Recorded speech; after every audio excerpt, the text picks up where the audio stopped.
Thursday, June 13, the beast from the earth. Read Revelation 13, verses 11 to 18.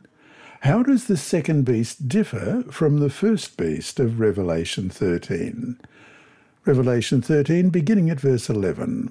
Then I saw a second beast coming out of the earth. It had two horns like a lamb, but it spoke like a dragon. It exercised all the authority of the first beast on its behalf, and made the earth and its inhabitants worship the first beast, whose fatal wound had been healed. And it performed great signs, even causing fire to come down from heaven to the earth in full view of the people. Because of the signs it was given power to perform on behalf of the first beast, it deceived the inhabitants of the earth. It ordered them to set up an image in honour of the beast, who was wounded by the sword and yet lived. The second beast was given power to give breath to the image of the first beast, so that the image could speak and cause all who refused to worship the image to be killed. It also forced all people, great and small, rich and poor, free and slave, to receive a mark on their right hands or on their foreheads, so that they could not buy or sell unless they had the mark, which is the name of the beast or the number of its name. This calls for wisdom. Let the person who has insight calculate the number of the beast, for it is the number of a man. That number is 666. The first beast rose out of the sea. The second beast comes up out of the earth in verse 11. The sea represents peoples, multitudes, nations, and tongues, we read in Revelation 17:15. Let's read the whole verse. Revelation 17:15. Then the angel said to me, the waters you saw, where the prostitute sits, are peoples, multitudes, nations, and languages. The earth, then, represents a sparsely populated area of the world.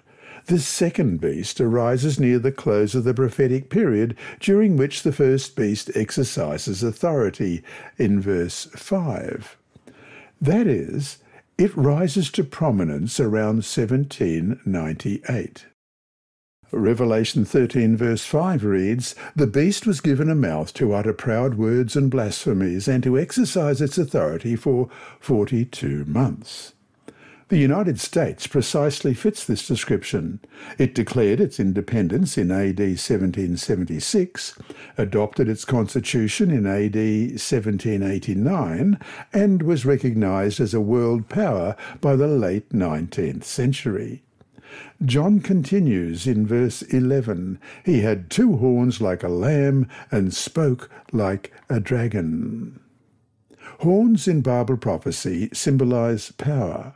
Unlike the first beast, this beast had no crowns on its horns, suggesting it is not a monarchy. The two horns represent the two primary governing principles that are the source of the United States' power and success: political and religious liberty. Read Revelation 13, verses 11 and 12 again. What change do you see in this beast, and how does it speak?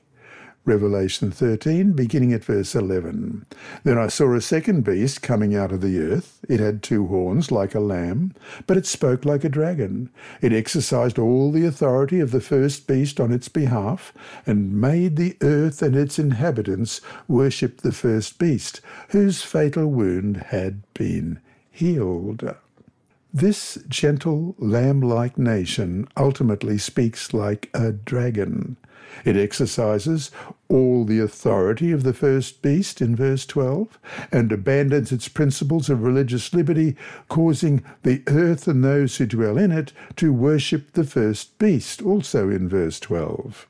The United States will lead out in requiring everyone on earth to worship the first beast by recognizing the papacy's spiritual and secular authority.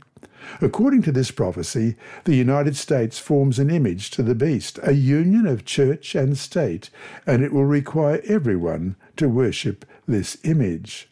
What's fascinating is that at the time when first identified as this beast power, the United States was nowhere near the military and economic behemoth it was to become and remains now. And so to finish the day, think about the political instability in America today. How might that one day lead to the fulfilment of this prophecy? This lesson was read by Dr. Percy Harrold for Christian Services for the Blind.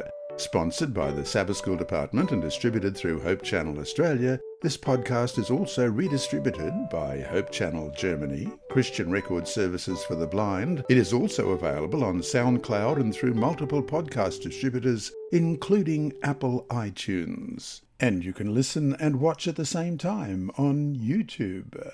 Remember, God is always faithful.